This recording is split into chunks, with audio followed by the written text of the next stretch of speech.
Hello everyone! Welcome back to Super Jerry 27's Nerd Cave. Still going with the scariest games to play on certain consoles. Today I'm going to be talking about Nintendo's Wii, which surprisingly had some shockers on there. So let's get to it. These are in no order. I just grabbed them real quick off my shelf.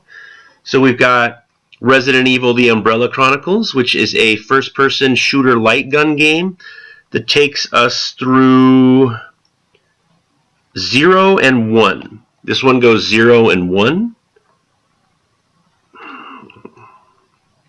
Yeah, that's Billy on there and Rebecca. So yeah.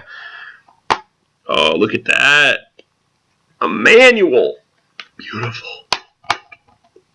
Alright, another Resident Evil game, Resident Evil 4, the Wii edition, which will give you forearms and biceps as you play this game. I have never actually completed this one just because I'm a sad fat man.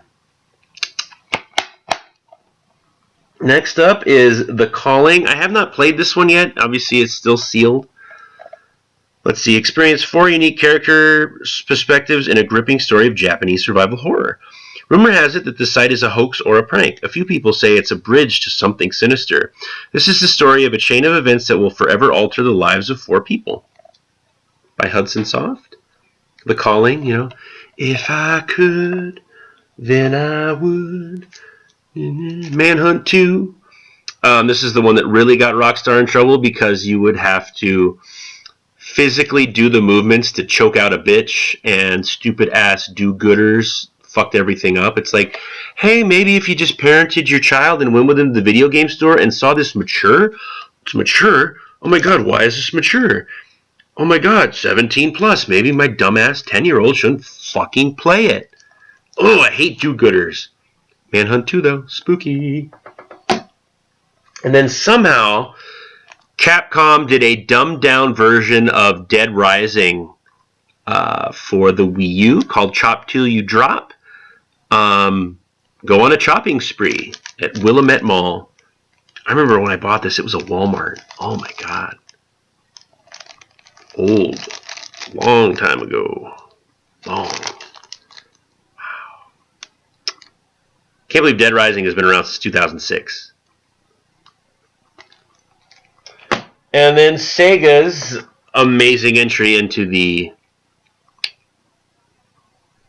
what's it called? Arcade, House of the Dead. Perfect system to port these onto is the Wii. You won't have to waste as many quarters. And bam, bam, bam, bam, bam. These games are great. Kurt Cobain right there. That bitch, what's her name, got him. What's her name? Courtney Love sacrificed him so she could be famous. Do your research. Do your research.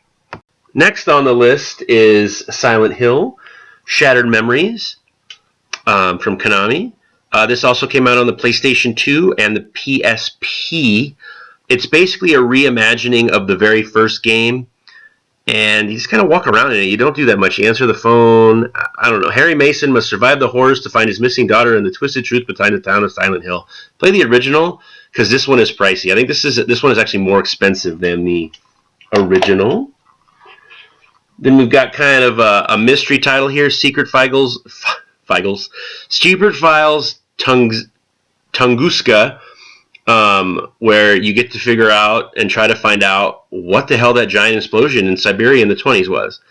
I think the first X-Files movie opens with that, so that's kind of what they're basing this off of. You do not play as Scully and Mulder. What could link the massive unexplained Tunguska explosion of 1908, of 1908 with the disappearance of Nina Kalima's father 100 years later? As Nina, you and your boyfriend Max will discover hidden passageways in abandoned Irish castles, experience intrigue in the sweltering heat of Castro, Cuba, and journey on the Trans-Siberian Railroad as you try to find your father. Ooh, cover's got a little water damage. I didn't notice that. Next up, the sequel to The Umbrella Chronicles is The Dark Side Chronicles, and this one takes you through Resident Evil 2 and Code Veronica. So, Code Veronica. This is the closest right now we have to a remake of Code Veronica. And then Capcom was smart and did the Resident Evil Archives, where you could play the original Resident Evil remake with either the Waggle controllers or the Wii U Pro controller, or the Wii Pro controller, which is the one you shoved into the controller. And they also gave us Zero because they wanted you to know what the fuck. I like these. Wow. That was either wind or explosions. I don't know if the mic picked it up. I hope it's just wind. One Shinabra Bikini Zombie Slayers is a fun game to piss off any lady in your life. You can play it co-op, and you just basically, you're clad in a bikini and you slash zombies up. Don't tell your lady friends. Then here we have the sequel to Obscure on the OG Xbox and PlayStation 2, Obscure Aftermath, which you can also play on the PlayStation 2. But this one you have to use the motion controls and the so I would suggest playing it on the PlayStation 2 if you're saggy and old like myself. You know, EA just couldn't get enough of this fan favorite Dead Space, so they made Dead Space Extraction, which is a railgun shooter, but when this one takes place ahead of the time. The Terror Train begins. Prepare yourself for the most cinematic action horror experience on the Wii. Yep, this is a prequel. This is before you become Isaac Clarke on the Ishimura. So this is how everything got on the Ishimura. In fact, this might be the people that died on the Ishimura. Ishimura. Once again, we're talking about one of the best film franchises in history, Ghostbusters. This is the Wii version. Obviously, you can tell they do not look like real life. They're cartoony. But you use the stick, you can play co-op, and you can capture some ghosts. So who are you going to call? Not my fat ass. I'm a fan of Japanese horror, and the original Ju-on is one of my favorite movies, which is The Grudge, and they made a game out of it, which is kind of a walking haunted house simulator. And I've not been able to play this because mine keeps skipping, so I need to take it to a library or a video game store and get it sanded, and hopefully it'll play. It doesn't play in my Wii or my Wii U, so I'm kind of bummed, but I'm still holding on to it. And then finally, Cursed Mountain, which is, it uses the Waggle controls, but you're looking, I forgot actually. Embark on a desperate rescue mission for your brother who vanished in the Himalayas. After searching eerie villages and ancient monasteries, tracking down leads, you climb the faces of Chomo Inozo to discover his fate. As you climb higher, the mountain itself becomes the enemy. Prone to the travails of altitude sickness and oxygen deprivation, you may not be able to tell the difference between real enemies and hallucinations. So this is a really good survival horror that I really wish would get ported to the Wii Switch.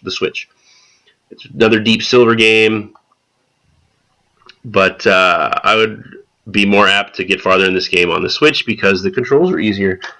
So have I missed any games? Are you surprised that the Wii had so many horror games? Or can you tell me how to fix my Grudge copy? That'd be great. Let me know in the comments. Like, subscribe, comment, share, dislike, say hi, something.